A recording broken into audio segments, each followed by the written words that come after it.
Gbomuru nze m ọzọ ekene m ebe onye ọbụla si were egere m o nwere ife si ka m nkwutu na oge ife ndị Igbo be anyị ọ gịnị na-emezi ọnwa mgbe eke juru amaghị akpụ ka ọ na-agụba dị ya adịghị nkọ anaghị ahapụ isi mkpụrụ aka were abụ ụrịọ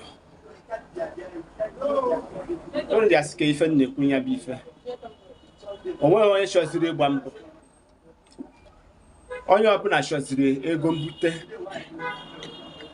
onye ọbụla chọrọ ya n'ọkụ n'ọkụ onye ọbụla chọrọ nketa nke echi mana gị nwa bụ onye na-achọ ego mbute na ego achụrụ n'ike o nwere ife nchụsị ka m gwa gị hụchara m ntị gị ọchụ n'ike na ana n'ike elu ife kwuru kama m ji agba ka ngwọ ka mgba ka nkwụ ka ndị mgba wee na-eme gị atụ ka nkwụ m na-agwa nke bụ eziokwu ndị ọbụla na-etinye aka n'ife dị iche iche iji wee kpata ego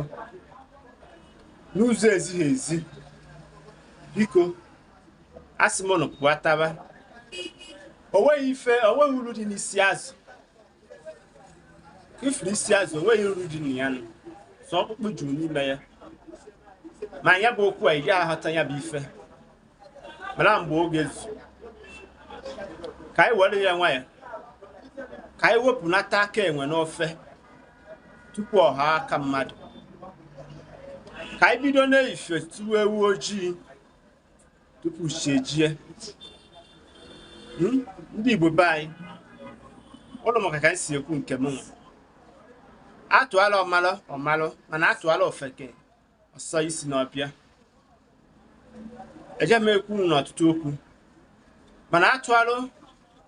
inu nkiri nka nkata onye tara ahụ amalụgo ndị na-agwa okwu a ma nwefe wee niile wee gụọ ezi ụlọ ọnụ ụmụnne m aka m bụkwa Maazi-UC soro n'ife na-eme na my YouTube and subscribe and also share my video ndị nke m ndewonu.